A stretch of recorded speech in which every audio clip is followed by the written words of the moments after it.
വിശുദ്ധ സഞ്ചാരത്തിൻ്റെ 4-ാം എപ്പിസോഡിൽ നമ്മൾ വെളിപാട് പുസ്തകത്തിലെ 7 സഭകളിലൊന്നായ എഫേസൂസിലാണ്. എഫേസൂസിൽ എത്തുന്നത് ഇവിടെയുള്ള മാതാവിൻ്റെ വീട് സന്ദർശിച്ചതിന് ശേഷമാണ്. അതിൻ്റെ വിശദ വിവരങ്ങൾ മാക് ടി വിയുടെ വിശുദ്ധ സഞ്ചാരത്തിൻ്റെ 3-ാം എപ്പിസോഡിൽ കാണാവുന്നതാണ്. ക്രിസ്തീയ ചരിത്രത്തിലെ ആദ്യകാല സഭകളിൽ തന്നെ ഏറെ പ്രാധാന്യം പുലർത്തുന്ന സ്ഥലമാണല്ലോ എഫേസൂസ്.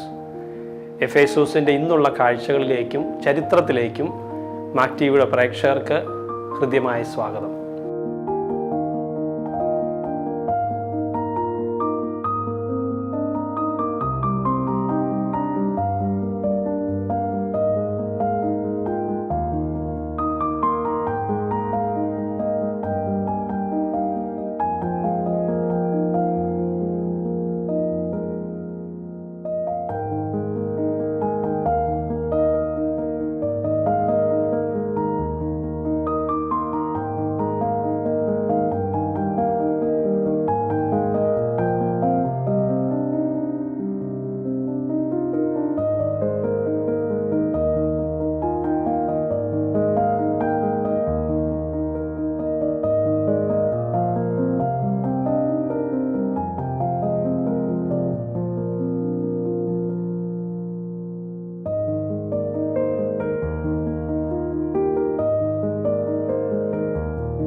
എഫേസൂസ് എന്ന പേര് തന്നെ പുരാതന അനാറ്റോലിയൻ ഭാഷകളിൽ നിന്നാണ് ഉരുത്തിരിഞ്ഞു വരുന്നത്. വിശാലമായ ഇൻഡോ യൂറോപ്യൻ ഭാഷാ കുടുംബത്തിലെ ആദ്യ ശാഖയായ ഹിത്തീറ്റ് സംസ്കാരത്തിലുള്ള പ്രധാന ഭാഷകളിൽ ഒന്നാണ് അനാത്തോലിയ. ആ കാലത്ത് അനാത്തോലിയൻ ഭാഷ സംസാരിച്ചിരുന്നവർ ഹിറ്റൈറ്റ് വിഭാഗത്തിൽപ്പെട്ട ആളുകളായിരുന്നു. അവർ താമസിച്ചിരുന്ന നഗരം ഇന്നത്തെ തുർക്കിയിലെ അപ്പാസസ് എന്നാണ് അറിയപ്പെടുന്നത്. പിന്നീട് ഹിത്തീറ്റ് സാമ്രാജ്യം തകർന്നതോടെ ക്രിസ്തുവർഷം 1-ാം സഹസ്രാബ്ദത്തോടനുബന്ധിച്ച് അയോണിയൻ ഗ്രീക്കുകൾ അനാത്തോലിയയുടെ പടിഞ്ഞാറൻ തീരങ്ങളിലേക്ക് കുടിയേറുകയും അവർ ഇവിടെ വ്യാപാര കേന്ദ്രങ്ങളും തുറമുഖ നഗരങ്ങളും ഒക്കെ വികസിപ്പിക്കുകയും ചെയ്തു. അങ്ങനെ ഗ്രീക്കുകാർ എത്തി താമസിച്ചതോടുകൂടിയാണ് അപ്പാസസ് എന്ന പേര് അവരുടെ ഭാഷാപരമായ സ്വാധീനത്തിൻ്റെ വെളിച്ചത്തിൽ എഫേസൂസ് എന്ന രൂപത്തിലേക്ക് മാറുന്നത്. ഹിത്തീറ്റ് പൈതൃകത്തിൻ്റെ അടിത്തറയിൽ വളർന്ന ഈ നഗരം പിന്നീട് ഗ്രീക്ക് റോമൻ സംസ്കാരങ്ങളുടെ പ്രൗഢിയിലും വളർന്നു വന്നതായി കാണാൻ സാധിക്കും. എഫേസൂസ് എന്ന നഗരം സ്ഥാപിതമായതിനെക്കുറിച്ച് തന്നെ മനോഹരമായ ഒരു ഐതിഹ്യം നിലനിൽക്കുന്നുണ്ട്. ഗോത്രവർഗത്തിൽപ്പെട്ട ആമസോൺ സ്ത്രീകളെ സംബന്ധിച്ചാണ് ആ ഐതിഹ്യം. ഗ്രീക്ക് പാരമ്പര്യപ്രകാരം എഫേസൂസ് നഗരം ആമസോൺ സ്ത്രീകളാണ് സ്ഥാപിച്ചത്. ഏഷ്യ മൈനറിന്റെ വടക്കുകിഴക്ക് ഭാഗത്താണ് ആമസോൺ സ്ത്രീകളുടെ ജന്മദേശമെന്നും അവിടെ നിന്ന് അവർ തെക്കു പടിഞ്ഞാറോട്ട് നീങ്ങി എജിയൻ കടൽ തീരത്തെത്തിയാണ് എഫേസൂസ് നഗരത്തിന് അടിസ്ഥാനം വച്ചതെന്നുമാണ് ഗ്രീക്ക് പുരാണങ്ങൾ സൂചിപ്പിക്കുന്നത്. ആമസോണിയൻ സ്ത്രീകൾ എത്തിയതിനു ശേഷം ആർട്ടമിസ് ദേവിയുടെ ആരാധനാലയം അവിടെ നിർമ്മിക്കുകയും ചെയ്തുവെന്നാണ് ചരിത്രം സാക്ഷിക്കുന്നത്. ആമസോൺ സ്ത്രീകൾ ഗ്രീക്ക് പുരാണങ്ങളിൽ കാണപ്പെടുന്ന ശക്തിയുള്ള അല്ലെങ്കിൽ സ്വതന്ത്രമായ യോദ്ധാക്കളായ സ്ത്രീകളുടെ ഒരു ഗോത്രവർഗമാണ്. പുരുഷന്മാരിൽ ആശ്രയിക്കാതെ സ്വന്തമായി ജീവിച്ച് അവർക്ക് അവരുടേതായ ജീവിതശൈലികളും മൂല്യങ്ങളും ഒക്കെ പ്രതിഫലിപ്പിക്കുന്ന ഒരു സംസ്കാരമാണ് ഈ ആമസോണിയൻ സ്ത്രീകളുടേത്. അതുകൊണ്ട് തന്നെ അവരുടെ സംസ്കാരവും അവരുടെ ചിന്താരീതികളും ഒക്കെ പ്രകടിപ്പിക്കുന്ന ഒരു ദൈവത്തെ അല്ലെങ്കിൽ ദേവതയെ ആരാധിക്കുക എന്നുള്ളതായിരുന്നു അവരുടെ ലക്ഷ്യം. അങ്ങനെയാണ് സ്വാതന്ത്ര്യത്തിൻ്റെ പ്രതീകവും പ്രജനനത്തിൻ്റെ ദേവിയും ഒക്കെയായി കരുതപ്പെട്ടിരുന്ന അല്ലെങ്കിൽ സ്ത്രീകളെ സംരക്ഷിക്കുന്നതിൽ അക്കാലത്ത് പ്രധാനിയായി കണക്കാക്കപ്പെട്ടിരുന്ന പ്രത്യേകിച്ച് ഗർഭധാരണവും മാതൃത്വവുമായി ബന്ധപ്പെട്ട ആശങ്കകളിൽ ഏറ്റവും അനുയോജ്യയായ ദേവിയായി കണ്ടിരുന്നത് ആർട്ടമിസ് ദേവിയായിരുന്നു. സ്ത്രീകളുടെ മൂല്യങ്ങളോടും ആശയങ്ങളോടും ഇടചേർന്ന് കിടന്നതുകൊണ്ടാവണം ആമസോൺ സ്ത്രീകൾ ആർട്ടമിസ് ദേവിയുടെ ആരാധനാലയം എഫേസൂസിൽ എത്തിയതിനു ശേഷം പണി കഴിപ്പിക്കുന്നത്. ആമസോൺ സ്ത്രീകൾ എഫേസൂസ് നഗരത്തിലെ ആർട്ടമിസ് ആരാധനാലയം സ്ഥാപിച്ചത് തന്നെ ഇപ്രകാരം അവരുടെ ധാർമ്മിക, സാംസ്കാരിക, സാമൂഹിക മൂല്യങ്ങൾ ദൈവഭക്തിയിലൂടെ പ്രകടമാക്കാനുള്ള മാർഗമായിട്ടായിരുന്നു. ദൈവഭക്തിയും സ്വതന്ത്രമായ ആശയങ്ങളും സ്ത്രീകളുടെ ശാക്തീകരണവും ഒക്കെ ചേർന്ന് ഏതാണ്ട് ഈശോയ്ക്ക് 550 വർഷങ്ങൾക്ക് മുമ്പ് അവിടെ ആർട്ടമിസ് ദേവാലയം അല്ലെങ്കിൽ ആർട്ടമിസ് ക്ഷേത്രം നിർമ്മിക്കപ്പെട്ടു. ആർട്ടമിസ് ദേവിയെ പ്രജനനത്തിന്റെ ദേവിയായും മാതൃത്വത്തിന്റെ പ്രതീകവും ഒക്കെയായി കണക്കാക്കിയിരുന്നതിനാൽ എഫേസൂസ് പതിയെ പതിയെ പ്രസിദ്ധമാവുകയും അതേ തുടർന്ന് ആർട്ടമിസ് ആരാധനാലയം അല്ലെങ്കിൽ ആർട്ടമിസ് ദേവിയുടേതായി പണി കഴിപ്പിച്ച ക്ഷേത്രം ലോക പ്രശസ്തമായി തീരുകയും ചെയ്തു. പ്രത്യേകിച്ച് ആ ക്ഷേത്രം അക്കാലത്ത് ലോകത്തിലെ 7 അത്ഭുതങ്ങളിൽ ഒന്നായി പോലും കണക്കാക്കപ്പെട്ടിരുന്നു. അതുപോലെ തന്നെ ആർട്ടമിസ് ക്ഷേത്രത്തിന്റെ മറ്റൊരു പ്രത്യേകത, ആ ക്ഷേത്രത്തിലെ പുരോഹിതർ സ്ത്രീകളായിരുന്നു. അവരെ മെലീസെ അഥവാ തേനീച്ചകൾ എന്നായിരുന്നു വിളിക്കപ്പെട്ടിരുന്നത്. ഇത് എടുത്തു കാണിക്കുവാനായിട്ട് എഫേസൂസ് നഗരത്തിലെ നാണയങ്ങളിലും മുദ്രകളിലും തേനീച്ചയുടെ രൂപമൊക്കെ പതിപ്പിച്ചിരുന്നു. ഇന്നും എഫേസൂസിൽ ഈ തേനീച്ചകളുടെ രൂപം കാണാവുന്നതാണ്. അങ്ങനെ തേനീച്ചയാണ് എഫേസൂസിന്റെ ഔദ്യോഗിക ചിഹ്നമായി മാറുന്നത്. എഫേസൂസിലെ ആർട്ടമിസ് ദേവത ഗ്രീക്ക് ദേവന്മാരുടെ ദേവതയായി അറിയപ്പെട്ടിരുന്നത് കൊണ്ട് പിന്നീട് ഗ്രീക്കുകാരും ഈ ദേവാലയത്തെ തേടിയെത്തിയപ്പോൾ മുതൽ ഈ നഗരം പതിയെ പതിയെ വലിയ വ്യാപാര മത സാംസ്കാരിക കേന്ദ്രമായി വളർന്നു വന്നു. അങ്ങനെയാണ് പിന്നീട് റോമക്കാരും യഹൂദരും മറ്റു രാജ്യക്കാരും ഒക്കെ ഇങ്ങോട്ടേക്ക് എഫേസൂസിലേക്ക് വാണിജ്യത്തിനായി എത്തുന്നത്. എഫേസൂസിന്റെ സാംസ്കാരിക ചരിത്രവും ഏറെ പ്രാധാന്യമുള്ളതാണ്. പലവിധ സംസ്കാരങ്ങളുടെ ഒരു സംഗമ ഭൂമി കൂടിയായിരുന്നു എഫേസൂസ്. ഗ്രീക്ക്, റോമൻ സംസ്കാരം, ജൂതന്മാർ, പാശ്ചാത്യ ദേശത്തു നിന്നുള്ള വ്യാപാരികൾ, അങ്ങനെ എല്ലാവരും കലർന്നിരുന്ന ഒരു മഹാനഗരമായിരുന്നു എഫേസൂസ്. അതുപോലെ തന്നെ ഏഷ്യ മൈനറിലെ ഏറ്റവും പ്രധാനപ്പെട്ട തുറമുഖ നഗരങ്ങളിൽ ഒന്നായി എഫേസൂസ് അറിയപ്പെട്ടിരുന്നു. വ്യാപാരത്തിലും രാഷ്ട്രീയത്തിലും സംസ്കാരത്തിലും ലോക നഗരമായി അക്കാലത്ത് എഫേസൂസ് നിലകൊണ്ടിരുന്നു. അതുപോലെ തന്നെ കരവഴിയും കടൽ വഴിയും ഒക്കെയുള്ള സിൽക്ക് റൂട്ടിന്റെ സ്വാധീനം യഥാർത്ഥത്തിൽ എഫേസൂസിനെ ആഗോള വ്യാപാരത്തിന്റെ ഒരു ഭാഗമാക്കിയിരുന്നു. ചൈനയിൽ നിന്നുള്ള പട്ടുവസ്ത്രങ്ങളും അക്കാലത്തെ കരയാത്ര വഴി മധ്യേഷ്യ, പേർഷ്യ വഴി എഫേസൂസ് തുറമുഖത്തേക്ക് എത്തിയിരുന്നു. കടൽ വഴിയുള്ള സിൽക്ക് റൂട്ട് ഇന്ത്യൻ മഹാസമുദ്രം വഴി വന്ന് അറേബ്യൻ കടൽ, ചെങ്കടൽ വഴി മെഡിറ്ററേനിയൻ കടലിലൂടെ എഫേസൂസ് തുറമുഖത്തെത്തിയിരുന്നു. അങ്ങനെ എഫേസൂസ് തുറമുഖം ലോക വ്യാപാരത്തിന്റെ പശ്ചിമ കവാടം അല്ലെങ്കിൽ വെസ്റ്റേൺ ഗേറ്റ് എന്ന പേരിൽ അറിയപ്പെട്ടിരുന്നു. India, Arabia, Persia, Egypt, Greece എന്നിവിടങ്ങളിൽ നിന്നുള്ള വസ്തുക്കളും ഇവിടെ കൂടി കടന്നുപോയിരുന്നതായി ചരിത്രം സാക്ഷിക്കുന്നുണ്ട്. ഇന്ത്യയിൽ നിന്നുള്ള വ്യാപാര സാധനങ്ങൾ പ്രധാനമായും രത്നങ്ങളും സുഗന്ധ വ്യഞ്ജനങ്ങളും മുത്തുക്കളും ആനക്കൊമ്പുകളും ഒക്കെ ഇവിടെ എത്തിയിരുന്നു. അതുപോലെ തന്നെ അറേബ്യയിൽ നിന്നും ധൂപാർച്ചനയ്ക്കുള്ള പലവിധ സുഗന്ധ വ്യഞ്ജനങ്ങളും പേർഷ്യയിൽ നിന്ന് പട്ടും വിലപ്പെട്ട രത്നങ്ങളും ഒക്കെ എഫേസൂസ് വഴി കടന്നുപോയിരുന്നു. അതുപോലെ തന്നെ ഈജിപ്തിൽ നിന്നും ധാന്യങ്ങളും പപ്പിറസിന്റെ ഇലകളും ഗ്രീസ്, റോമിൽ നിന്നും കലാസാമഗ്രികളും വെള്ളി വസ്തുക്കളും വീഞ്ഞും ഒക്കെ എത്തിയിരുന്നതായി ചരിത്രം സാക്ഷിക്കുന്നുണ്ട്. ചുരുക്കത്തിൽ വിവിധ രാജ്യങ്ങളിൽ നിന്നുള്ള ആളുകൾ ഇവിടെ എത്തിയതിന് കാരണങ്ങൾ പലതാണ്. ഒന്നാമതായി എഫേസൂസ് ഇപ്പോൾ കണ്ടതുപോലെ വലിയ ഒരു കച്ചവട കേന്ദ്രമായിരുന്നു അക്കാലത്ത്. രണ്ടാമതായി എഫേസൂസ് ഒരു തീർത്ഥാടന നഗരവും കൂടിയായിരുന്നു. ആർട്ടമിസ് ക്ഷേത്രം ലോകത്തിന്റെ 7 അത്ഭുതങ്ങളൊന്നായി കണക്കാക്കപ്പെട്ടിരുന്നതിനാൽ സ്വദേശികളും വിദേശികളുമായ യാത്രികരും തീർത്ഥാടകരും വിവിധ ദേശങ്ങളിൽ നിന്ന് എഫേസൂസിലെത്തിയിരുന്നു. എഫേസൂസിന്റെ മറ്റൊരു പ്രത്യേകത, ഇത് ഒരു രാഷ്ട്രീയ പ്രാധാന്യമുള്ള ഒരു പ്രദേശം കൂടിയായിരുന്നു. എഫേസൂസ് ഏഷ്യ മൈനറിലെ റോമാ സാമ്രാജ്യത്തിന്റെ തലസ്ഥാനമായിരുന്നതിനാൽ ഭരണസിരാകേന്ദ്രവും നിയമനിർമ്മാണ സ്ഥലവും എഫേസൂസ് ആയിരുന്നു. ചുരുക്കി പറഞ്ഞാൽ എഫേസൂസ് റോമക്കാരുടെ ഒരു പ്രധാനപ്പെട്ട അല്ലെങ്കിൽ ഏഷ്യ മൈനറിലെ ഒരു പ്രധാനപ്പെട്ട സ്ഥലമായി അക്കാലത്ത് അറിയപ്പെട്ടിരുന്നു. അതുപോലെ തന്നെ വിദ്യാഭ്യാസത്തിനും സാംസ്കാരിക വൈവിധ്യത്തിനും പ്രശസ്തമായിരുന്നു എഫേസൂസ്. വലിയ ലൈബ്രറികളാലും പ്രസിദ്ധമായ സെൽഷ്യസ് ലൈബ്രറി ഇവിടെയാണ്.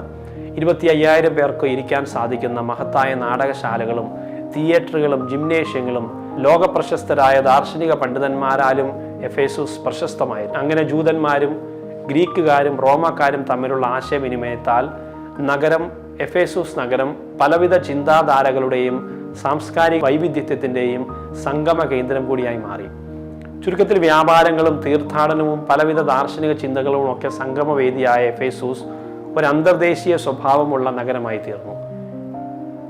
ഇനി ഇത്രമാത്രം വൈവിധ്യമാർന്ന ഈ എഫേസൂസ് എങ്ങനെയാണ് ക്രിസ്ത്യാനികളുടെ പ്രാരംഭ വളർച്ചയ്ക്കും അല്ലെങ്കിൽ ആദിമ സഭയുടെ പ്രാരംഭ വളർച്ചയ്ക്കും തുടർന്ന് പൗലോസ്ലീഹായുടെയും പിന്നീട് യോഹന്നാൻ വരെ നീണ്ടു നിൽക്കുന്ന വിവിധ സുവിശേഷ പ്രഘോഷകരുടെ സ്വാധീനത്താൽ ക്രൈസ്തവ സഭയുടെ വളർച്ചയ്ക്ക് ഏറ്റവും അനുയോജ്യമായ വേദിയായി മാറിയെന്ന് നോക്കാം. അതിനു മുൻപ് അല്പം ആമുഖം എന്നവണ്ണം പൗലോസ്ലീഹായുടെ വിവിധ പ്രേക്ഷിത യാത്രകളും അതേ തുടർന്ന് എങ്ങനെയാണ് പൗലോസ്ലീഹ എഫേസൂസിൽ എത്തിച്ചേരുന്നതെന്ന് നമുക്ക് നോക്കാം. പൗലോസ്ലീഹായുടെ ജീവിതയാത്രകൾ ക്രൈസ്തവ സഭയുടെ പ്രേക്ഷിത യാത്രയിലെ ഏറ്റവും നിർണായകമായ ഘട്ടമാണല്ലോ. ക്രിസ്തുവിൻ്റെ സുവിശേഷം ജെറുസലേമിൻ്റെ പരിധി കടന്ന് ഏഷ്യ, ഗ്രീസ്, റോമ സാമ്രാജ്യം മുഴുവൻ വ്യാപിക്കേണ്ടതിനായി ദൈവം തിരഞ്ഞെടുത്ത വിശേഷ ഉപകരണമായിരുന്നല്ലോ പൗലോസ്ലീഹ. അദ്ദേഹത്തിൻ്റെ 3 പ്രധാന സുവിശേഷ യാത്രകൾ, മിഷണറി ജേർണീസ്, മിശിഹായുടെ സഭയുടെ വ്യാപനത്തിൻ്റെയും വിവിധ ക്രൈസ്തവ സഭകളുടെ സ്ഥാപനത്തിൻ്റെയും വിശ്വാസത്തിൻ്റെ ഉറച്ച അടിസ്ഥാന വിവരങ്ങളെല്ലാം സ്ഥാപിക്കുന്നതിൻ്റെയും കൂടി ചരിത്രമാണ്. പൗലോസ്ലീഹയുടെ 1-ാം സുവിശേഷ യാത്ര ഏതാണ്ട് ക്രിസ്തുവർഷം 46 മുതൽ 48 വരെയുള്ള സമയത്താണ്. ഇതിനെക്കുറിച്ച് സ്ലീഹന്മാരുടെ നടപടി പുസ്തകത്തിൽ 13-14 അധ്യായങ്ങളിൽ കാണാവുന്നതാണ്. പൗലോസ്ലീഹയുടെ ഈ പ്രേക്ഷിത യാത്രയിൽ പൗലോസ്ലീഹയോടൊപ്പം പങ്കാളികളായിരുന്നവർ ബർണബാസും മാർക്കോസുമാണെന്ന് നമുക്കവിടെ കാണാൻ സാധിക്കും. അദ്ദേഹത്തിൻ്റെ 1-ാം സുവിശേഷ യാത്ര ആരംഭിക്കുന്നത് ഇന്നത്തെ സിറിയയിലുള്ള, അല്ലെങ്കിൽ സിറിയയും തുർക്കിയുമായി അതിർത്തി പങ്കിടുന്ന അന്ത്യോക്യയിൽ നിന്നുമാണ്. അന്ത്യോക്യയിൽ നിന്നും അദ്ദേഹം സൈപ്രസ് വഴി പംഫീലിയ, പിസീദ്യൻ അന്ത്യോക്യ, ഇക്കോണിയം, ലിസ്ത്ര, ദെർബ, അങ്ങനെ തിരികെ അന്ത്യോക്യയിലേക്ക് തിരിച്ചു പോകുന്നതാണ് അദ്ദേഹത്തിൻ്റെ ആദ്യത്തെ സുവിശേഷ യാത്ര. പൗലോസ്ലീഹ തൻ്റെ ആദ്യ സുവിശേഷ യാത്രയിൽ, മിഷണറി ജേർണിയിൽ, ഏഷ്യ മൈനറിലെ വിവിധ പ്രദേശങ്ങൾ സന്ദർശിക്കുന്നുണ്ട്. പക്ഷേ എഫേസൂസിൽ അദ്ദേഹം തൻ്റെ ആദ്യ പ്രേക്ഷിത യാത്രയിൽ എത്തിയിരുന്നില്ല. എന്നിരുന്നാലും സുവിശേഷം ജീവിച്ച പൗലോസ്ലീഹയുടെ ദൈവാനുഭവങ്ങൾ ഗ്രീക്ക് റോമൻ ലോകത്തേക്കുള്ള വാതിൽ തുറക്കുന്നതിൻ്റെ ആദ്യ പടിയായി ഈ യാത്ര കാണപ്പെടുന്നുണ്ട്. പൗലോസ്ലീഹയുടെ 2-ാം സുവിശേഷ യാത്ര ക്രിസ്തുവർഷം AD 49 മുതൽ 52 വരെയുള്ള സമയത്താണ്. ഇതിനെക്കുറിച്ച് സ്ലീഹന്മാരുടെ നടപടി പുസ്തകത്തിൽ ഇപ്രകാരം കാണാം. 15-ാം അധ്യായം മുതൽ 15 മുതൽ 18 വരെയുള്ള അധ്യായങ്ങളിൽ കാണാവുന്നതാണ്.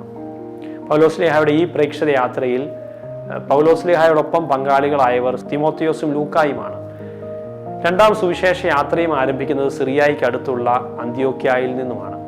അന്ത്യോക്യയിൽ നിന്നും ഏഷ്യ മൈനറിലേക്കും, പിന്നീട് ത്രോവാസിലേക്കും, അവിടെ നിന്ന് മച്ചദോണിയയിലേക്കും, അവിടെ നിന്ന് ഫിലിപ്പിയിലേക്കും, ഇന്നത്തെ ഗ്രീസിലെ ഫിലിപ്പിയിലേക്കും, തെസലോണിയയിലേക്കും, ബെറയാലേക്കും, അതുവഴി ആഥൻസിലേക്കും, കൊറിന്തോസിലേക്കും, പിന്നീട് തിരികെ എഫേസൂസിലേക്കും, അതുവഴി തിരികെ അന്ത്യോക്യയിലേക്കുമാണ്. അങ്ങനെ അന്ത്യോക്യ വഴിയാണ് അദ്ദേഹം ജെറുസലേമിലേക്ക് തിരികെ യാത്രയാവുന്നത്. ഈ യാത്രയിൽ വളരെ കുറച്ച് സമയം മാത്രമാണ് അദ്ദേഹം എഫേസൂസിൽ താമസിച്ചത്. പൗലോസ്ലീഹയുടെ 2-ാം പ്രേക്ഷിത യാത്രയിൽ എഫേസൂസിലെ സിനഗോഗയിൽ പ്രസംഗിച്ചുകൊണ്ടിരുന്നപ്പോൾ ജൂതന്മാർ അദ്ദേഹത്തോട് കൂടുതൽ സമയം അവിടെ തുടരാൻ ആവശ്യപ്പെടുന്നുണ്ട്. പക്ഷേ പൗലോസ്ലീഹ അതിന് മറുപടിയായി പറയുന്നത്, ദൈവം ഇച്ഛിച്ചാൽ തിരിച്ചു വരാമെന്ന് പറഞ്ഞുകൊണ്ട് അദ്ദേഹം ജെറുസലേമിലേക്ക് തിരികെ പോവുകയാണ്. ഈ സംഭവം സ്ലീഹന്മാരുടെ നടപടി പുസ്തകം 18-ാം അധ്യായത്തിൽ നമുക്ക് കാണാവുന്നതാണ്.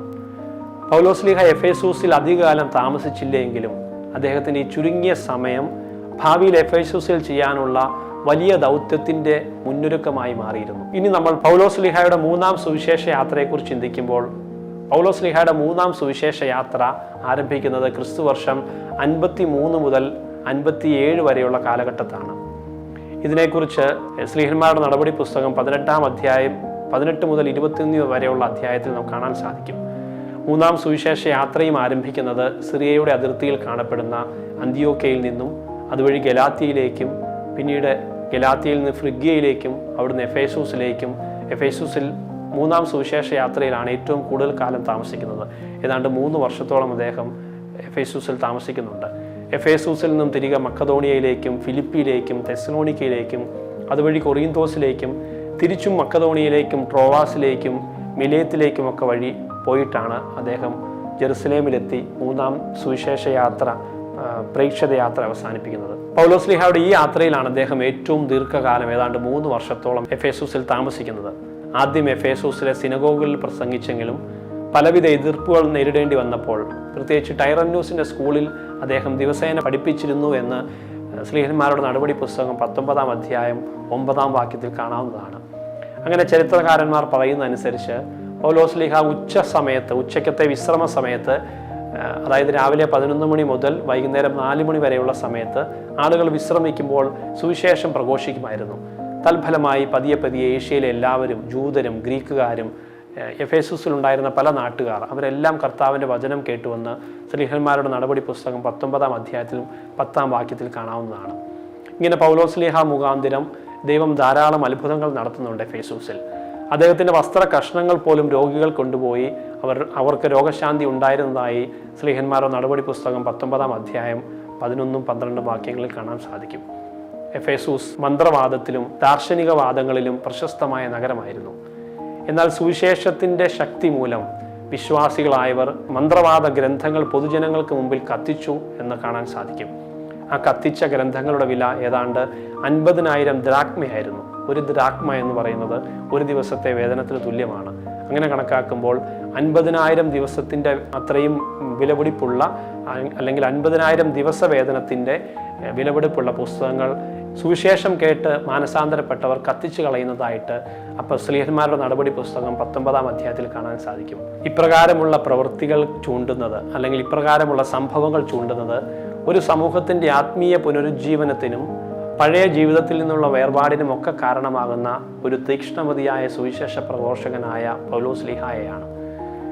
എഫേസൂസിനെ കുറിച്ച് ചിന്തിക്കുമ്പോൾ മറക്കരുതാത്ത മറ്റൊരു വ്യക്തിത്വമാണ് ദിമിത്രിയോസും അദ്ദേഹത്തിൻ്റെ നേതൃത്വത്തിൽ നടന്ന കലാപവും. ഇതിൻ്റെ കാരണം എഫേസൂസിലെ ആർട്ടമിസ് ക്ഷേത്രം എന്ന ദേവാലയം പുരാതന ലോകത്തിൽ തന്നെ 7 അത്ഭുതങ്ങളിൽ ഒന്നായിരുന്നുവെന്ന് നാം കണ്ടല്ലോ.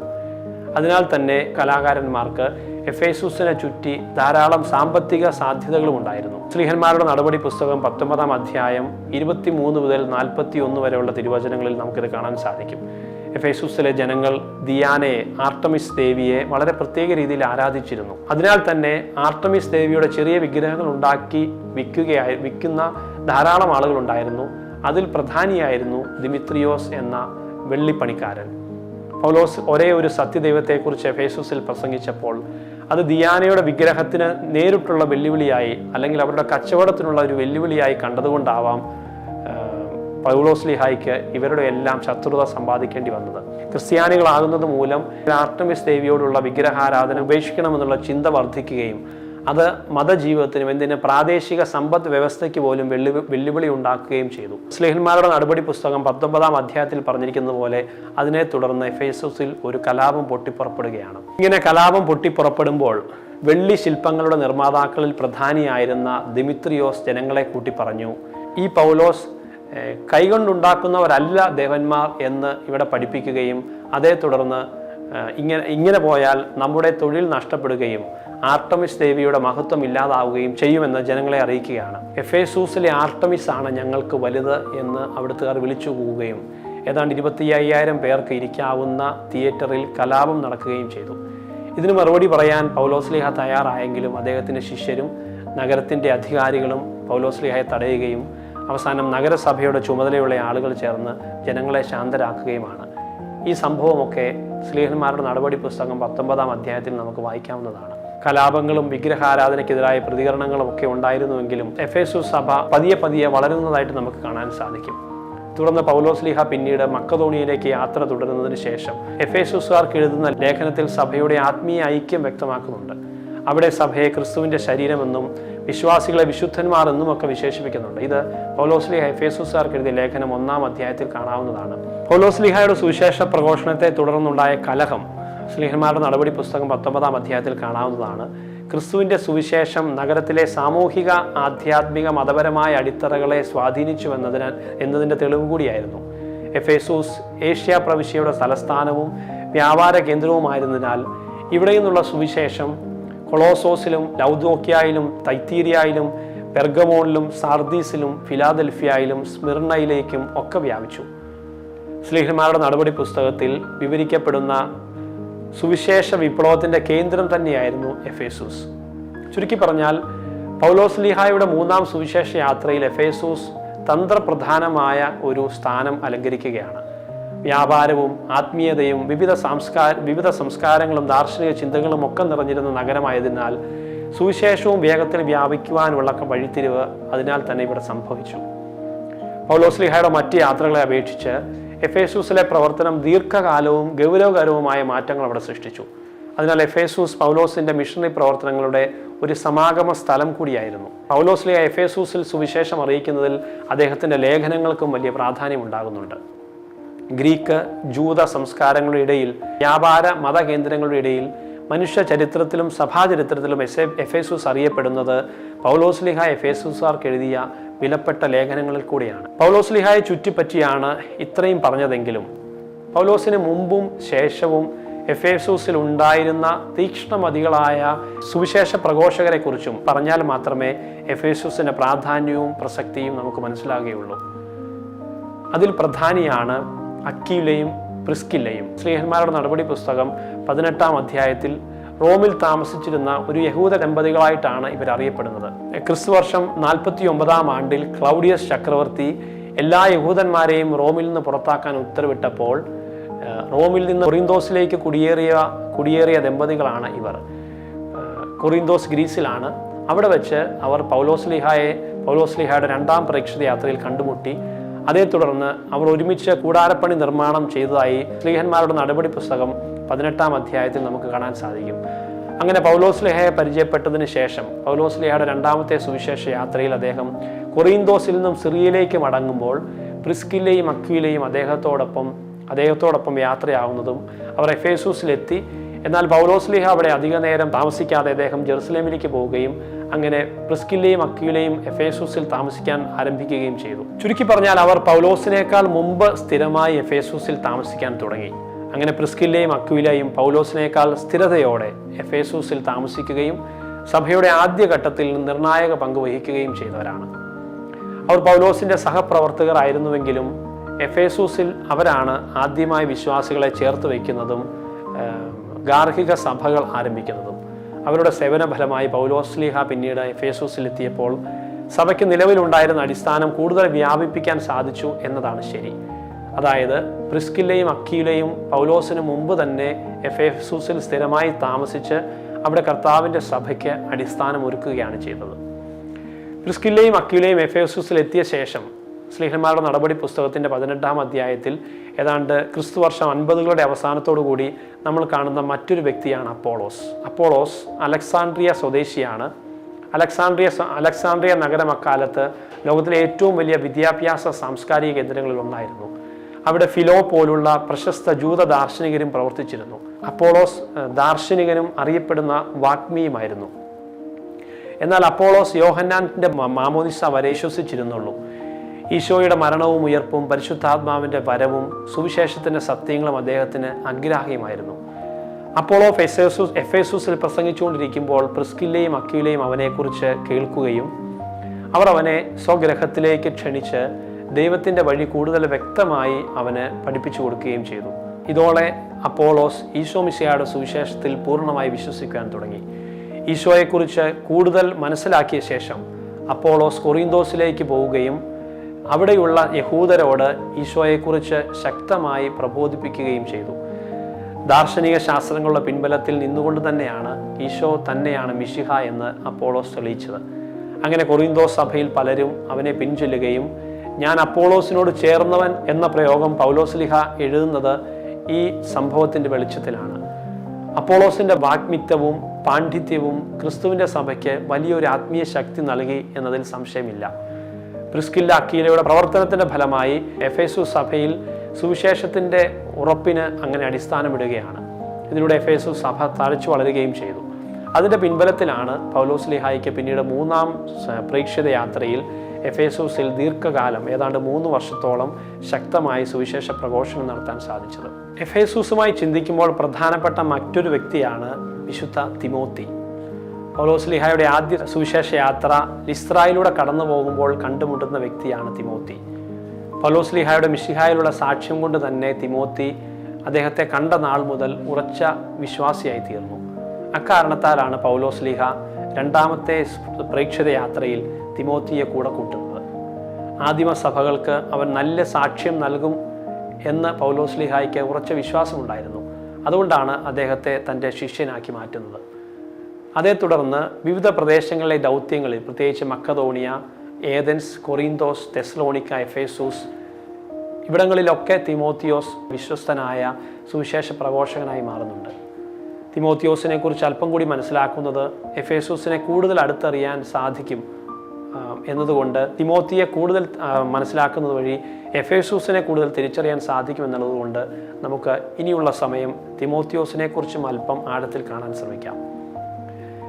തിമോത്തിയോസ് ലിസ്ത്രയിൽ നിന്നുള്ള, അതായത് ഇന്നത്തെ തുർക്കിയുടെ തെക്കൻ ഭാഗത്ത് ഉള്ള ലിസ്ത്രയിൽ ജനിച്ച ആളാണ്. ബാല്യകാലം മുതൽ തന്നെ യഹൂദരുടെ ഗ്രന്ഥങ്ങളെല്ലാം അദ്ദേഹം പഠിക്കുകയും പിതാവ് ഗ്രീക്ക് വംശജനായിരുന്നതുകൊണ്ട് തന്നെ തിമോത്തിയോസിന് ഒരു മിശ്ര പശ്ചാത്തലത്തിലാണ് വളരാൻ സാധിച്ചത്.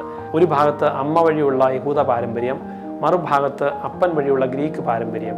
ഇനി ഈ 2 പാരമ്പര്യങ്ങളും ഒരേ സമയം പഠിക്കാൻ തിമോത്തിയോസിന് സാധിച്ചു. പൗലോസ്ലീഹായുടെ ശിഷ്യനായതിനാൽ തന്നെ പൗലോസ്ലീഹ അദ്ദേഹത്തെ എഫേസൂസിലെ സഭയുടെ മേൽനോട്ടവും ഏൽപ്പിക്കുന്നുണ്ട്.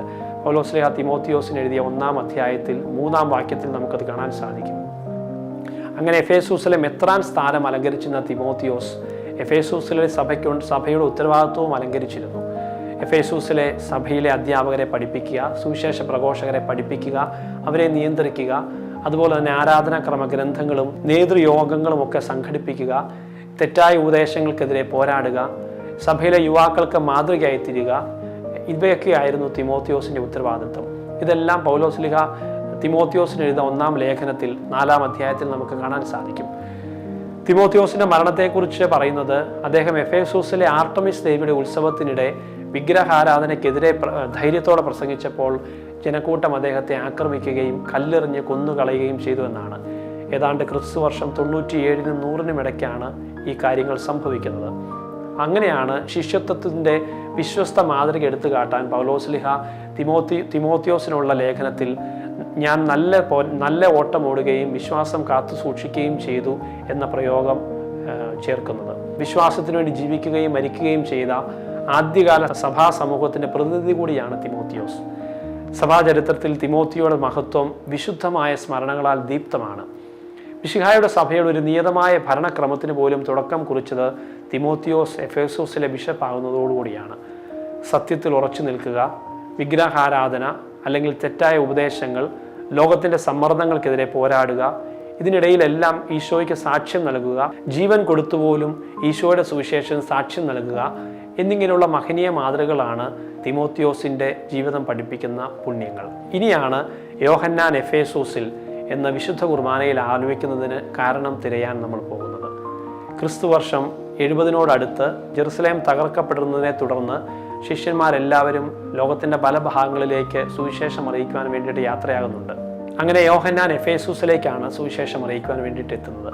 പ്രത്യേകിച്ചും ഏഷ്യ മൈനറിൻ്റെ പല ഭാഗങ്ങളിലാണ് അദ്ദേഹം സുവിശേഷം അറിയിച്ചത്. സഭയുടെ പാരമ്പര്യം അനുസരിച്ച് ഈശോ കുരിശിൽ മരിക്കുമ്പോൾ യോഹന്നാനെ തൻ്റെ അമ്മയെ ഏൽപ്പിക്കുകയും അതുപോലെ പരിശുദ്ധ അമ്മയ്ക്ക് ഇനി മകനായി യോഹന്നാനെ ഏൽപ്പിക്കുകയും ചെയ്യുന്ന ഒരു രംഗമുണ്ട്. അതിനാൽ തന്നെ സുവിശേഷം പ്രഘോഷിക്കുവാൻ യോഹന്നാൻ ഏഷ്യ മൈനറിലേക്ക് പോകുമ്പോൾ പരിശുദ്ധ അമ്മയും കൂടെ കൂട്ടുന്നുണ്ട്. കാരണം ഈശോ ശിഷ്ടകാലം പരിശുദ്ധ അമ്മയെ നോക്കുവാൻ ഏൽപ്പിച്ചത് യോഹന്നാൻ സ്ലീഹയാണ്. യോഹന്നാൻ സ്ലീഹ ജനിച്ചത് ഗലീലായിലെ ബെത്സൈദയിൽ നിന്നുമാണ്. യോഹന്നാൻ്റെ സഹോദരൻ നമുക്കറിയാവുന്നതുപോലെ യാക്കോബാണ്. അദ്ദേഹത്തിൻ്റെ പിതാവ് സെബദിയാണ്, മാതാവ് സലോമിയാണ്. അതുപോലെ തന്നെ യോഹന്നാൻ സ്ലീഹ സുവിശേഷം അറിയിക്കുവാൻ എഫേസൂസിലാണ് എത്തിയത് എന്നുള്ളതിന് ഒരു പ്രധാന തെളിവാണ് വിശുദ്ധ സഞ്ചാരത്തിൻ്റെ 3-ാം എപ്പിസോഡിൽ, മാക് ടിവിയുടെ 3-ാം എപ്പിസോഡിൽ നമ്മൾ കണ്ട എഫേസൂസിലുള്ള മാതാവിൻ്റെ വീട്. മാതാവ് എഫേസൂസിൽ വരാൻ കാരണം മറ്റാരെങ്കിലും കൊണ്ടുവന്നെങ്കിൽ മാത്രമേ മാതാവ് എഫേസൂസിൽ എത്തുകയുള്ളൂ. മറിയത്തിൻ്റെ സംരക്ഷണം യോഹന്നാൻ ഏൽപ്പിച്ചതുകൊണ്ടാവണം യോഹന്നാൻ സ്ലീഹ സുവിശേഷം അറിയിക്കുവാൻ എഫേസൂസിൽ എത്തുമ്പോൾ അല്ലെങ്കിൽ ഏഷ്യ മൈനറിൽ കൂടി കടന്നു പോകുമ്പോൾ എഫേസൂസിൽ മാതാവിന് വീടൊരുക്കുന്നത്. ആദ്യകാല സഭാപിതാക്കന്മാരായ ഇറനേവൂസും യൗസേബിയസും ഒക്കെ രേഖപ്പെടുത്തുന്നുണ്ട് ഇപ്രകാരം യോഹന്നാൻ തൻ്റെ വൃദ്ധാവസ്ഥയിൽ എഫേസൂസിൽ എത്തിയതായും തുടർന്ന് അദ്ദേഹം ഏഷ്യ മൈനറിലെ സഭകളെ പരിപാലിപ്പിക്കുകയും ചെയ്തതായിട്ട് സഭാ ചരിത്രകാരന്മാർ പറയുന്നുണ്ട്. സഭയുടെ പാരമ്പര്യപ്രകാരം യോഹന്നാൻ്റെ സുവിശേഷം, അതുപോലെ തന്നെ യോഹന്നാൻ സ്ലീഹ എഴുതിയ 3 കത്തുകൾ, വെളിപാട് പുസ്തകം ഒക്കെ എഴുതുന്നത് എഫേസൂസിലെ സേവനവുമായി ബന്ധപ്പെട്ടാണ്. യോഹന്നാൻ എഫേസൂസിൽ എത്തുമ്പോൾ ഈശോയുടെ സഭ വളരുന്നതിനോടൊപ്പം പീഡനവും വർദ്ധിക്കുവാൻ തുടങ്ങുന്നുണ്ട്. ഡൊമീഷ്യൻ ചക്രവർത്തിയുടെ കാലത്ത് ഏതാണ്ട് ക്രിസ്തുവർഷം 81-നും 96-നും ഇടയ്ക്ക് റോമൻ സാമ്രാജ്യത്തിൽ ചക്രവർത്തി ആരാധന നിർബന്ധമാകുന്നുണ്ട്. ആ സമയത്ത് യോഹന്നാൻ അതിനെ വിമർശിച്ചുകൊണ്ട് സംസാരിക്കുന്നുണ്ട്. അതിനാൽ തന്നെ എഫേസൂസിൽ നിന്ന് യോഹന്നാനെ അവർ പിടികൂടി ആദ്യം റോമിലേക്ക് കൊണ്ടുപോവുകയും ചില രേഖകൾ പ്രകാരം യോഹന്നാൻ സ്ലീഹ എണ്ണയിൽ വേവിക്കാൻ ശ്രമിച്ചു എന്നൊക്കെ പറയുന്നുണ്ട്. പക്ഷേ അതിൽ നിന്നും അദ്ദേഹം അത്ഭുതകരമായി രക്ഷപ്പെട്ടു എന്നും കാണാൻ സാധിക്കും. തുടർന്നാണ് അദ്ദേഹത്തെ പാത്മോസ് ദ്വീപിലെ കാരാഗ്രഹത്തിലേക്ക് നാട് കടത്തുന്നത്. പാത്മോസ് ദ്വീപിൽ ഇന്നും ചെല്ലുമ്പോൾ കാണാൻ സാധിക്കും അവിടെ കാരാഗ്രഹമായിട്ട് ഒന്നുമില്ല, മറിച്ച് പാത്മോസ് ദ്വീപ് തന്നെ ഒരു കാരാഗ്രഹമായിട്ടാണ് അറിയപ്പെടുന്നത്. മാക് ടിവിയുടെ വിശുദ്ധ സഞ്ചാരത്തിൻ്റെ മറ്റൊരു എപ്പിസോഡിൽ ഇന്നുള്ള പാത്മോസ് ദ്വീപിനെക്കുറിച്ചും പാത്മോസ് ദ്വീപിൻ്റെ പ്രത്യേകതകളെക്കുറിച്ചുമൊക്കെ സംപ്രേക്ഷണം ചെയ്യുന്നതാണ്. ആ വെളിപാട് പുസ്തകത്തിലാണ് സ്മിർണയിലെ 7 സഭകളെ അഭിസംബോധന ചെയ്ത് സംസാരിക്കുമ്പോൾ അതിലാദ്യം അഭിസംബോധന ചെയ്യുന്നത് ഈ എഫേസൂസ് സഭയെക്കുറിച്ചാണ്.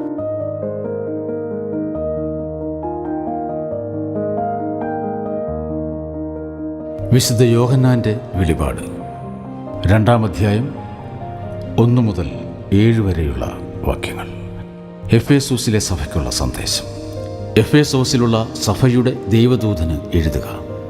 തൻ്റെ വലത് കൈയിൽ 7 താരകകളെ കൈയടക്കി 7 സ്വർണ്ണദീപങ്ങൾക്ക് മധ്യേ നടക്കുന്നവൻ ഇപ്രകാരം പറയുന്നു: നിന്റെ പ്രവൃത്തികളും നിന്റെ പ്രയത്നങ്ങളും ക്ഷമാപൂർവമായ സ്ഥിരതയും നിനക്ക് ദുഷ്ടരോടുള്ള സഹിഷ്ണുതയും ഞാൻ മനസ്സിലാക്കുന്നു. തങ്ങൾ സ്ലീഹന്മാരാണെന്ന് പറയുകയും എന്നാൽ അങ്ങനെ അല്ലാതിരിക്കുകയും ചെയ്യുന്നവരെ പരിശോധിച്ച് അവർ നുണയന്മാരാണെന്ന് നീ കണ്ടുപിടിച്ചിരിക്കുന്നു. ക്ഷമാപൂർവം പിടിച്ചു നിൽക്കുകയും എൻ്റെ നാമനിമിത്തം നീ പീഡകൾ സഹിക്കുകയും ചെയ്തു. നീ ക്ഷീണിതനായില്ല. എങ്കിലും നിനക്കെതിരെ എനിക്കൊന്നു പറയുവാനുണ്ട്.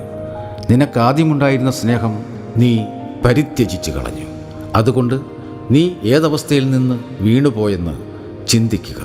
അനുതപിച്ച് ആദ്യത്തെ പ്രവൃത്തികൾ ചെയ്യുക. അല്ലെങ്കിൽ ഞാൻ നിന്റെ അടുത്ത് വരികയും നിന്റെ ദീപപീഠം അതിൻ്റെ സ്ഥലത്ത് നിന്ന് നീക്കിക്കളയുകയും ചെയ്യും.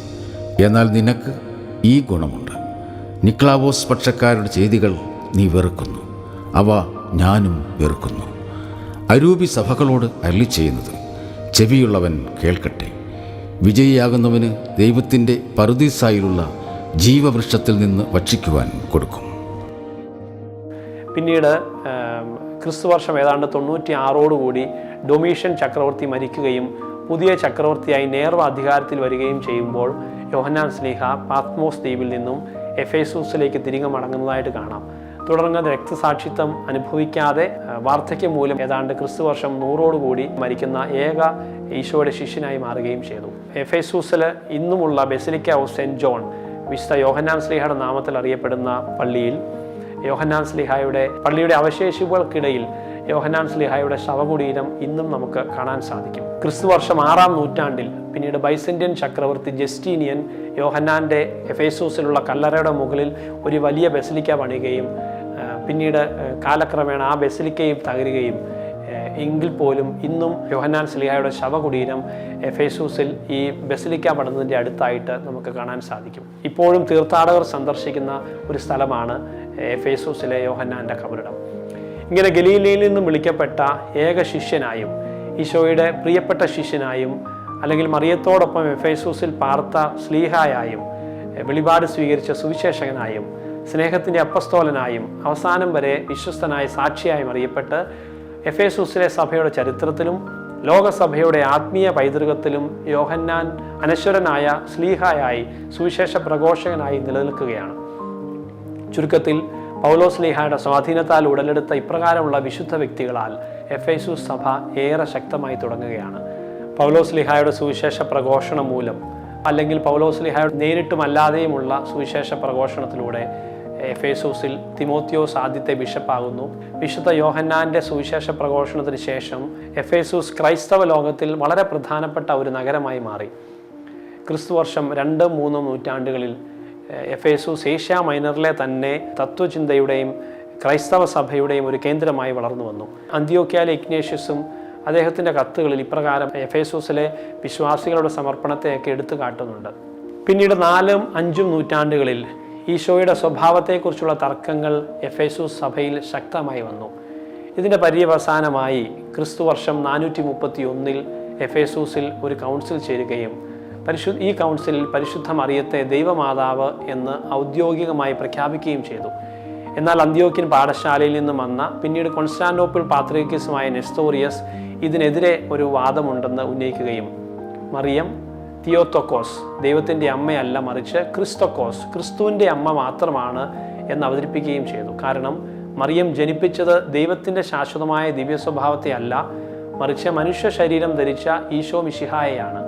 ദിവ്യ സ്വഭാവം അനാദിയായതിനാൽ അത് ജനിക്കുകയില്ലെന്നും മറിച്ച് മനുഷ്യനായി ജനിക്കുന്ന മിശിഹായാണ് ജനിക്കുന്നതെന്നും നെസ്റ്റോറിയസ് പഠിപ്പിച്ചു. എന്നാൽ അലക്സാണ്ട്രിയയിലെ സിറിൽ ഇതിനെതിരെ ശക്തമായി വിമർശിക്കുകയും പ്രതികരിക്കുകയും ഒക്കെ ചെയ്തു. അതേ തുടർന്ന് അദ്ദേഹം നെസ്റ്റോറിയസിനെ തെറ്റിദ്ധരിക്കുകയും ചെയ്തു. നെസ്റ്റോറിയസ് ക്രിസ്തുവിൻ്റെ 2 സ്വഭാവങ്ങളുടെ വ്യത്യാസം വ്യക്തമാക്കുവാൻ ശ്രമിച്ചുവെങ്കിലും സിറിൽ അത് ഈശോയെ 2 വ്യക്തികളായി വേർതിരിക്കുന്നു എന്ന രീതിയിൽ കുറ്റപ്പെടുത്തുകയാണ് ഉണ്ടായത്. അലക്സാണ്ട്രിയയും കോൺസ്റ്റാന്റിനോപ്പിളും തമ്മിലുള്ള രാഷ്ട്രീയ അധികാര മത്സരങ്ങളൊക്കെ ഈ വിവാദത്തെ കൂടുതൽ രൂക്ഷമാക്കി. കൗൺസിലിൽ അലക്സാണ്ട്രിയയിലെ സിറിലിൻ്റെ പിന്തുണക്കാരായിരുന്നു കൂടുതലായി ഉണ്ടായിരുന്നതിനാൽ നിർഭാഗ്യവശാൽ നെസ്റ്റോറിയസ് സഭയിൽ നിന്ന് തന്നെ പുറത്താക്കപ്പെട്ടു. ഇങ്ങനെ വിശുദ്ധ യോഹന്നാന് ശേഷം 5 നൂറ്റാണ്ടുകളോളം എഫേസൂസ് കേന്ദ്രസ്ഥാനമായി നിലകൊണ്ടു. ഇനി നമുക്ക് എഫേസൂസ് കൗൺസിലിന് പുറകിലുള്ള, അതായത് പരിശുദ്ധ അമ്മയെ തിയോത്തോക്കോസ് ആണോ ക്രിസ്തക്കോസ് ആണോ എന്ന് ചർച്ച ചെയ്ത സംഭവത്തിന് പിറകിലുള്ള രസകരമായ ഒരു സംഭവം കൂടി മനസ്സിലാക്കിയിട്ട് എഫേസൂസിനെ കുറിച്ചുള്ള ഈ എപ്പിസോഡ് അവസാനിപ്പിക്കാം. ഗ്രീക്ക് സംസ്കാരത്തിൽ പരാമർശിക്കുന്ന ആർട്ടമിസ് ദേവിയെ ചുറ്റിപ്പറ്റിയാണ് ഈ രസകരമായ വസ്തുത. അതായത് അക്കാലത്ത് ചരിത്രപരമായി വ്യത്യസ്ത പ്രദേശങ്ങളിൽ വ്യത്യസ്ത സ്വഭാവമുള്ള ആർട്ടമിസ് രൂപങ്ങളുണ്ടായിരുന്നു. ഗ്രീസിലെ ദെൽഫിയയിലുള്ള ആർട്ടമിസ് ദേവിയെ വനത്തിൻ്റെ സംരക്ഷകയായും വേട്ടക്കാരുടെ മധ്യസ്ഥയായും ബാലികകളുടെ സംരക്ഷണത്തിൻ്റെ മധ്യസ്ഥയായും ഒക്കെ കണ്ടിരുന്നപ്പോൾ എഫേസൂസിലെ ആർട്ടമിസ് ദേവിക്ക് അനാത്തോലിയൻ പൈതൃകപരമായ ചില മൂല്യങ്ങളുണ്ടായിരുന്നു. കാരണം എഫേസൂസ് നിർമ്മിച്ചതെന്ന് പറയപ്പെടുന്ന ആമസോൺ സ്ത്രീകൾ ഏഷ്യ മൈനറിൽ നിന്നും വന്നവരായിരുന്നല്ലോ. പ്രത്യേകിച്ച് ഏഷ്യ മൈനറിലെ സൈബേൽ എന്ന ദൈവസങ്കല്പം, അതായത് ഗ്രീക്ക് സംസ്കാരത്തിലെ ദൈവങ്ങളുടെ എല്ലാം മാതാവായി എഫേസൂസിലെ ആർട്ടമിസ് ദേവിയെ അവർ കരുതുകയും ചെയ്തു. എഫേസൂസിലെ ആർട്ടമിസ് ദേവിയെ ദേവന്മാരുടെ മാതാവ് അല്ലെങ്കിൽ സ്വർഗരാജ്ഞി എന്നൊക്കെ വിളിച്ച് ആരാധിച്ചിരുന്നുവെന്ന് ചരിത്ര സൂചനകൾ സാക്ഷിക്കുന്നുണ്ട്. അതുകൊണ്ട് തന്നെ ക്രിസ്തുവർഷം 431 എഫേസൂസിൽ നടന്ന സാർവത്രിക സൂനകദോസിൽ പരിശുദ്ധ മാതാവിനെ തിയോത്തോക്കോസ് ദൈവമാതാവ് എന്ന് വിളിക്കാൻ തുടങ്ങിയത് നമ്മൾ കാണുന്നുണ്ട്. എഫേസൂസ് കൗൺസിലിനുണ്ടായ മറിയത്തിൻ്റെ ദൈവമാതാവിനെ സംബന്ധിച്ചുള്ള ചർച്ചയ്ക്ക് പിന്നിലെ ഒരു കാരണം ഈ ഗ്രീക്ക് പാരമ്പര്യങ്ങളുമായി ബന്ധപ്പെട്ട് കിടക്കുന്നുവെന്ന് കരുതാവുന്നതാണ്. മുമ്പ് പൗരാണികമായി ദൈവങ്ങളുടെ മാതാവിനെ സൂചിപ്പിക്കാൻ എഫേസുകാർ ഉപയോഗിച്ചിരുന്ന ദൈവങ്ങളുടെ മാതാവ് എന്ന സ്ഥാനം ക്രൈസ്തവ വിശ്വാസത്തോട് കൂട്ടി വായിക്കുമ്പോൾ ദൈവത്തിൻ്റെ അമ്മ എന്ന ശീർഷകം കൊടുക്കാവുന്നത് പരിശുദ്ധ അമ്മയ്ക്കാണല്ലോ എന്നുള്ള ചിന്തയിൽ നിന്നും കൂടിയാകാം എഫേസൂസ് കൗൺസിലിൽ പരിശുദ്ധ അമ്മ ദൈവമാതാവ് അല്ലെങ്കിൽ ക്രിസ്തുവിൻ്റെ അമ്മ ദൈവത്തിൻ്റെ അമ്മ എന്നൊക്കെയുള്ള ചർച്ചകൾ ഉരുത്തിരിഞ്ഞത്.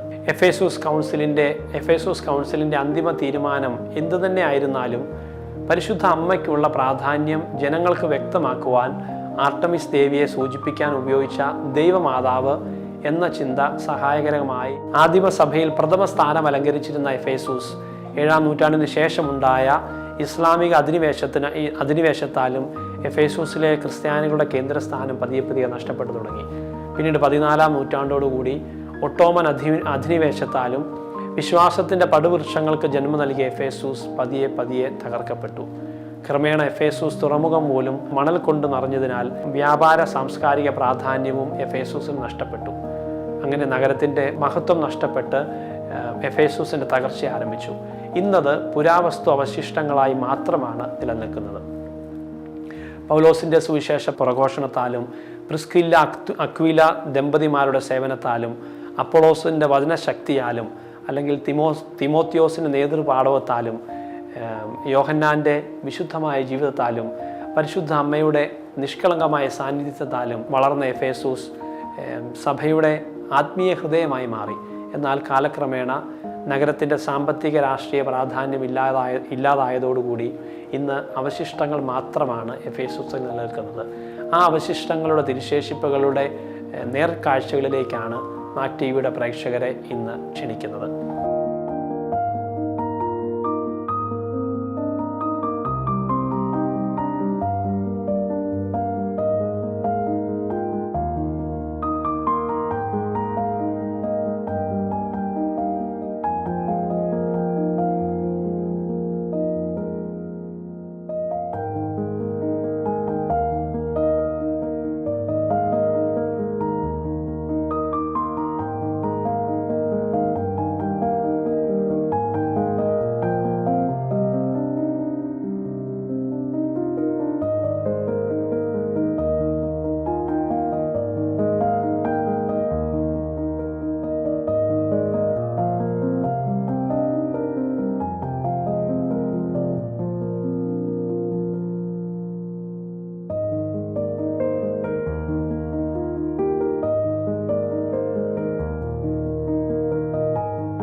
ഈ പ്രഭാതത്തിൽ ഞങ്ങൾ നിൽക്കുന്നത് എഫെസസിലാണ്. മാതാവിൻ്റെ ദേവാലയം, മാതാവിൻ്റെ അവസാന കാലത്ത് മാതാവ് താമസിച്ച ആ ഭവനം, അതോടൊപ്പം തന്നെ യോഹന്നാൻ ശ്ലീഹായുടെ കബറിടം, ബസലിക്ക, ഇവയെല്ലാം ഉൾക്കൊള്ളുന്ന എഫേസോസ് സ്മിർനായിലെ 7 സഭകളിൽ ഒന്നാണ് എഫേസോസ്. പക്ഷേ ഇവിടെ നിങ്ങൾ കാണുകയാണെങ്കിൽ നമ്മളെ അത്ഭുതപ്പെടുത്തുന്ന ഒരു സംസ്കാരത്തിൻ്റെ ഭാഗമാണ് നമ്മൾ കാണുന്നത്. ഈ എഫേസോസിന് റോമൻ കൾച്ചറിന് മുമ്പുള്ള, അല്ലെങ്കിൽ റോമൻ ആധിപത്യത്തിന് മുമ്പുള്ള ഒരു പീരീഡ് ഉണ്ട്, ഒരു കാലഘട്ടമുണ്ട്. പക്ഷേ ഈ സ്ട്രക്ചറുകൾ, ഈ അവശിഷ്ടങ്ങൾ റോമിൻ്റെ സംസ്കാരത്തിൻ്റെ ഭാഗമായിട്ട് തന്നെ നമുക്ക് തോന്നുകയാണ്. കാരണം ഒരു കാലഘട്ടത്തിൽ ഈ സ്ട്രക്ചറുകൾ പണിയുവാനായിട്ട് എത്രയോ വർഷങ്ങളെടുത്ത് കാണും, എത്രയോ മനുഷ്യരുടെ അധ്വാനമായിരിക്കാം. പക്ഷേ അതെല്ലാം ചില ഓർമ്മകളും ഓർമ്മപ്പെടുത്തലുകളുമാണ്. ഈ പുറകിൽ കാണുന്ന ഒരു കല്ല് തന്നെ അതൊരു നമ്മുടെ നാട്ടുഭാഷയിൽ പറഞ്ഞാൽ ഒരു ഒറ്റ കല്ലിൽ തീർത്തിരിക്കുന്ന ഒരു സംഭരണിയായിട്ട് നമുക്ക് തോന്നും. അതിൻ്റെ മൂടിയായിട്ട് ഉപയോഗിച്ചിരിക്കുന്ന വലിയ കല്ലാണ് മുകളിൽ കാണുന്നത്. അത് തന്നെ ആ ഒറ്റ സാധനം തന്നെ നമ്മളെ അത്ഭുതപ്പെടുത്തുന്നതാണ്. ഏതായാലും ഈ എഫേസസിൻ്റെ ഈ സാംസ്കാരിക പൈതൃകത്തിൽ സന്ദർശിക്കാൻ സാധിക്കുന്നത് തന്നെ വലിയൊരു കാര്യമാണ്. ഇവിടെ എല്ലാം വന്ന് വിദേശികൾ ഇവിടെ സമയമെടുത്ത് ആഴ്ചകളെടുത്ത് താമസിച്ച് പഠിച്ച് പോകുന്നതാണ്. ഇപ്പോഴും എക്സ്കവേഷൻസ് നടന്നുകൊണ്ടിരിക്കുന്നതിൽ ആണ് നമ്മൾ പുറകിൽ കാണുന്ന ആ ഒരു കാര്യം. ഇപ്പോഴും എക്സ്കവേഷൻസ് നടന്നുകൊണ്ടിരിക്കുകയാണ്. അപ്പോൾ ഇതെല്ലാം തീർച്ചയായിട്ടും മനുഷ്യൻ്റെ വളർച്ചയുടെ വിവിധ കാലഘട്ടങ്ങളെക്കുറിച്ച് നമ്മളെ ഓർമ്മപ്പെടുന്നതാണ്. അതോടൊപ്പം തന്നെ ചില സംസ്കാരങ്ങൾ ഇല്ലാതായതിൻ്റെയും ചില ഓർമ്മകളാണ് നമ്മളിവിടെ കാണുന്നത്. അപ്പോൾ ഏതായാലും ഇവിടെ വരുവാനും കാര്യങ്ങൾ കാണുവാനും മനസ്സിലാക്കുവാനും എല്ലാം സാധിച്ചതിൽ സന്തോഷം. നിങ്ങൾക്കെല്ലാവർക്കും നല്ല ആശംസകൾ.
ചരിത്ര പ്രസിദ്ധമായ എഫേസൂസിലാണ്.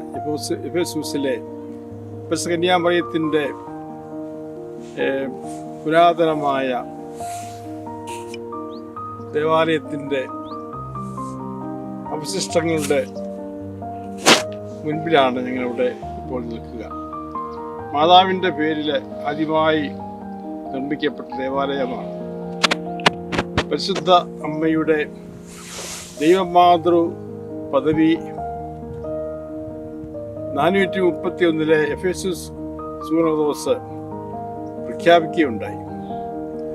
പരിശുദ്ധ കന്യാമറിയം ദൈവമാതാവാണ് എന്നുള്ള ഒരു പഠനം ഈ എഫേസൂസ് സൂനോദോസാണ് നടത്തിയത്.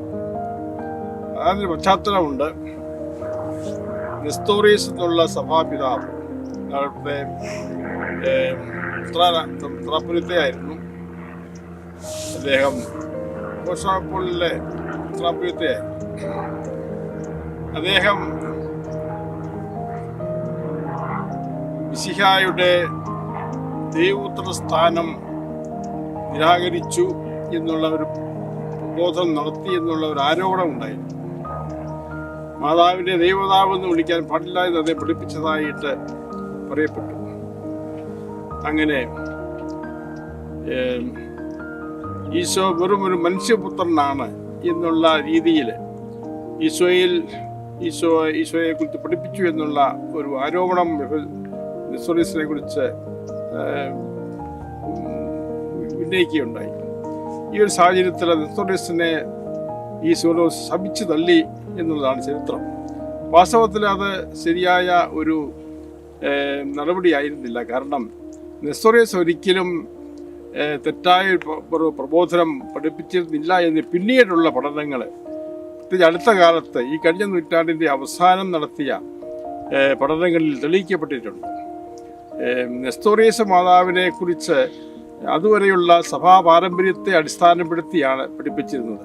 കാരണം ബൈബിളിനെ അടിസ്ഥാനമാക്കിയും സഭാ പാരമ്പര്യത്തെ അടിസ്ഥാനമാക്കിയാണ് നെസ്തോറിയസ് പഠിപ്പിച്ചത്.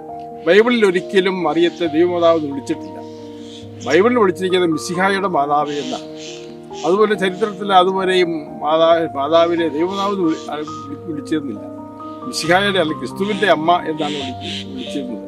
അതാണ് നെസ്തോറിയസ് പ്രപ്പോസ് ചെയ്യുന്നത്. മറിയത്തെ മനുഷ്യനായ മിശിഹായുടെ അമ്മയാണെന്നോ ദൈവമാതാവാണെന്നോ അല്ല പറയേണ്ടത്, മിശിഹായുടെ അമ്മയാണെന്നാണ് പറയേണ്ടത്. മിശിഹായുടെ അമ്മയാണെന്ന് പറയുമ്പോൾ ഈശോയുടെ മനുഷ്യത്വവും ദൈവത്വവും അത് ഉൾക്കൊള്ളുന്നു. ആ രീതിയിലായിരുന്നു നെസ്തോറിയസ് വാസ്തവത്തിൽ പഠിപ്പിച്ചിരുന്നത്. എന്നാൽ ഇതിനെ തെറ്റായി മനസ്സിലാക്കിയോ വ്യാഖ്യാനിച്ചോ, പ്രത്യേകിച്ച് അതിന് നേതൃത്വം കൊടുത്തത് സിറിൽ ഓഫ് അലക്സാൻഡ്രിയയാണ്. അങ്ങനെ അദ്ദേഹത്തിൻ്റെ ഒരു ദുർവ്യാഖ്യാനത്തിൻ്റെ ഫലമായിട്ടാണ് എഫേസൂസ് സൂനോദോസിലെ നെസ്തോറിയസ് പാഷണ്ടിയായിട്ട് മുദ്രകുത്തപ്പെട്ട് തിരസ്കൃതനായത്. നൂറ്റാണ്ടുകൾ അങ്ങനെ ശപിക്കപ്പെട്ടവനായിട്ട് അദ്ദേഹം കരുതപ്പെട്ടു. സഭയ്ക്ക് പുറത്തുള്ള ആളായിട്ട് അദ്ദേഹം കരുതപ്പെട്ടിരുന്നു. എങ്കിലും ഈ അടുത്ത കാലത്ത് ഇതേക്കുറിച്ചുള്ള പഠനം നടത്തുകയും നെസ്തോറിയസ് ഒരിക്കലും ഒരു നെസ്തോറിയൻ ആയിരുന്നില്ല എന്ന് സഭ അംഗീകരിക്കുകയും ചെയ്തിട്ടുള്ളതാണ്. പക്ഷെ ഇന്നും പലരും നെസ്തോറിയസിനെ കരുതുന്നത് ഒരു സഭാഭ്രഷ്ടനാക്കപ്പെട്ട ഒരു പാഷണ്ടിയായിട്ടാണ്. തീർച്ചയായിട്ടും നമ്മുടെ സുറിയാനി സഭാ പാരമ്പര്യത്തിൽ നെസ്തോറിയസ് ഏറെ ആദരിക്കപ്പെടുന്ന ആളാണ്. അതുകൊണ്ട് തന്നെയാണല്ലോ നെസ്തോറിയസിന്റെ പേരിൽ നമുക്കൊരു അനാഫറയുള്ളത്. നമ്മുടെ സഭയുടെ അനാഫറകളിൽ ഒന്ന് നെസ്തോറിയസിന്റെ പേര് അറിയപ്പെടുന്നതാണ്. അദ്ദേഹം രചിച്ച അനാഫറ അല്ലെങ്കിൽ തന്നെയും അദ്ദേഹത്തിന്റെ പേരിൽ അറിയപ്പെട്ട അനാഫറ മനോഹരമായ ഒരു അനാഫറ, ഒരു പ്രാർത്ഥനയാണ്, കുർബാനക്രമമാണ്. അതുകൊണ്ട് നമുക്ക് ഈ എഫേസൂസ് ഇവിടെ വെച്ചാണ്, ഈ ദേവാലയത്തിൽ വെച്ചാണ് എഫേസൂസ് കൗൺസിൽ നടക്കുന്നത്. തിരുസഭയിലെ ആകെ നടന്ന 21 കൗൺസിലുകളിൽ മൂന്നാമത്തെ സാർവത്രിക സൂനോദോസ് ആണ് എഫേസൂസ് കൗൺസിൽ. 431 നടന്ന എഫേസൂസ് കൗൺസിൽ. അതുകൊണ്ട് ഈ കൗൺസിലും വളരെ പ്രധാനപ്പെട്ട ഒരു സംഭവമാണ് സഭാ ചരിത്രത്തിൽ. ഇപ്രകാരം വളരെ ചരിത്ര പ്രധാനമായ ഒരു സ്ഥലമാണ് ഈ എഫേസൂസ്. ഇവിടെയാണ് മാത്രമല്ല മറിയം ഇവിടെ ഈ എഫേസൂസിൽ നമ്മൾ നേരത്തെ കണ്ട ആ ദേവാലയം മറിയം വസിച്ചിരുന്ന ഭവനമായിരുന്നു എന്ന് ഉള്ള വിശ്വാസവും പാരമ്പര്യവും ഉണ്ടല്ലോ. അതിന് തെളിവ് കൂടിയാണിത്. കാരണം ഇതിനടുത്ത് എഫേസൂസ് ഉണ്ട്. ഈ എഫേസൂസിൽ വെച്ച് മറിയത്തെ ദൈവമാതാവായിട്ട് പ്രഖ്യാപിക്കപ്പെട്ടു. അതുപോലെ തന്നെ ഈ എഫേസൂസിൽ വെച്ച് കൗൺസിൽ നടന്നു. ഇതെല്ലാം തെളിയിക്കുന്നത് മാതാവുമായിട്ടുള്ള ഒരു ബന്ധം അത് വിളിച്ചറിയിക്കുകയും ചെയ്യുന്നു. മാതാവിൻ്റെ പേരിലുള്ള ആദ്യത്തെ ദേവാലയമാണത് ചരിത്രത്തിലെ. അതുകൊണ്ട് ഇതെല്ലാം മാതാവിൻ്റെ ഇവിടുത്തെ സാന്നിധ്യത്തെ ഉറപ്പിക്കുന്ന ചില ചരിത്ര രേഖകളായിട്ട് നമുക്ക് മനസ്സിലാക്കുവാൻ സാധിക്കും.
മൂന്നാമത്തെ എക്യുമെനിക്കൽ കൗൺസിൽ നടന്ന പരിശുദ്ധാമ്മയുടെ ദൈവമാതൃത്വം പ്രഖ്യാപിച്ച ഈ ദേവാലയത്തിൽ പരിശുദ്ധാമ്മയുടെ ഓർമ്മയിൽ പരിശുദ്ധാമ്മയുടെ സ്തുതിക്കായിട്ട് പ്രാർത്ഥിച്ചുകൊണ്ട് ഞങ്ങളായിരിക്കുന്നു. നന്മ നിറഞ്ഞ മറിയമേ സുസ്തി, കർത്താവ് അങ്ങയുടെ കൂടെ സ്ത്രീകളിൽ അങ്ങ് അനുഗ്രഹിക്കപ്പെട്ടവളാകുന്നു. അങ്ങയുടെ ഉദരത്തിൻ ഫലമായി ഈശോ അനുഗ്രഹിക്കപ്പെട്ടവളാകുന്നു.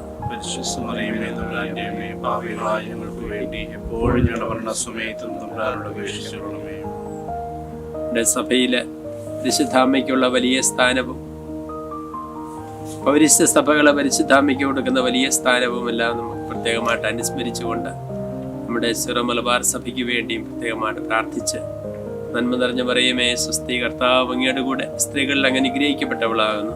അങ്ങയുടെ ഉദരത്തിൻ ഫലമായി ഈശോ അനുഗ്രഹിക്കപ്പെട്ടവനാകുന്നു.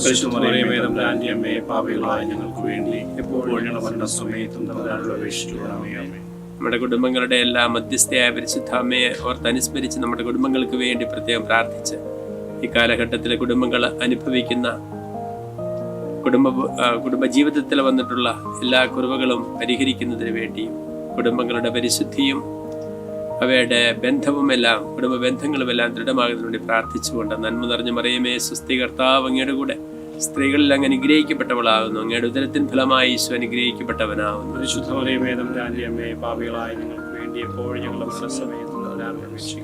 പിതാവിനും പുത്രനും പരിശുദ്ധാത്മാവിനും സ്തുതി. അതിലെ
ഈശോയുടെ പ്രിയപ്പെട്ട ശിഷ്യനായ യോഹന്നാന്റെ കബറിടത്തിന്റെ മുമ്പിലാണ് യോഹന്നാനെ കുറിച്ച് സുവിശേഷത്തിൽ പറയുന്നുണ്ടല്ലോ. ഈശോയുടെ പ്രിയപ്പെട്ട ശിഷ്യൻ അവസാനം വരെ ഈശോയുടെ കുരിശിന്റെ പാതയിലൂടെ നടന്ന് ഈശോയുടെ പീഡാസഹനത്തിൽ മരണത്തിൽ അവസാനം വരെ പങ്കുചേർന്ന കുരിശിൻ ചുവട്ടിലായിരുന്ന യോഹന്നാൻ ശ്ലീഹ. ആ ശ്ലീഹ ആണ് രക്തസാക്ഷിയായില്ലെങ്കിലും രക്തസാക്ഷിക്ക് തുല്യമായ ഒരു ജീവിതാനുഭവത്തിന് വിധേയപ്പെട്ടത്. അദ്ദേഹത്തെ മതപഠന കാലത്ത് നാടുകടത്തിയെന്ന് നമുക്കറിയാം. അത് എഫേസൂസ് ഏഷ്യാമിനറിൽ സുവിശേഷം അറിയിച്ച കാര്യം നമുക്കറിയാം. അങ്ങനെ ശ്രീഹായോടൊപ്പം ഈശോ ഏൽപ്പിച്ച മാതാവും കൂടെ ഉണ്ടായിരുന്നു. ആ മാതാവിൻ്റെ വീട്, എഫേസൂസിലെ വീട്, ഈ യോഹന്നാൻ ശ്ലീഹായുടെ കബറിടം സ്ഥിതി ചെയ്യുന്ന ഈ ബസിലിക്കയ്ക്ക് ഇവിടെ അടുത്ത് തന്നെയാണ് മാതാവിൻ്റെയും വീട്. ആ വീടിൻ്റെ സ്ഥാനത്ത് ഇന്നൊരു ചെറിയ കപ്പേള ഉണ്ട്. മാതാവിൻ്റെ ആ വീടിൻ്റെ അടുത്ത് തന്നെ യോഹന്നാൻ്റെയും ഈ കബറിടവും അതുപോലെ യോഹന്നാൻ്റെ പേരിലുള്ള ബസിലിക്കായും ഉണ്ട് എന്നുള്ളത് മാതാവും യോഹന്നാനും തമ്മിലുള്ള ബന്ധത്തിൻ്റെയും വലിയ ഒരു സാക്ഷ്യമാണ്. ഇവിടെ ഏഷ്യാമിനറിൽ ഈ എഫേസൂസിൽ സുവിശേഷം അറിയിച്ച യോഹന്നാൻ പിന്നീട് പാത്മോസ് എന്ന ദ്വീപിലെ നാടുകടത്തപ്പെട്ടു എന്നും ചരിത്രം സാക്ഷിക്കുന്നു. വീണ്ടും അവസാനം യോഹന്നാൻ ശ്ലീഹ ഇവിടെ വരികയും അങ്ങനെ ഇവിടെ മരണമടയുകയും ചെയ്തു. അതാണ് നമ്മൾ വിശ്വസിക്കുന്ന ചരിത്ര പാരമ്പര്യം.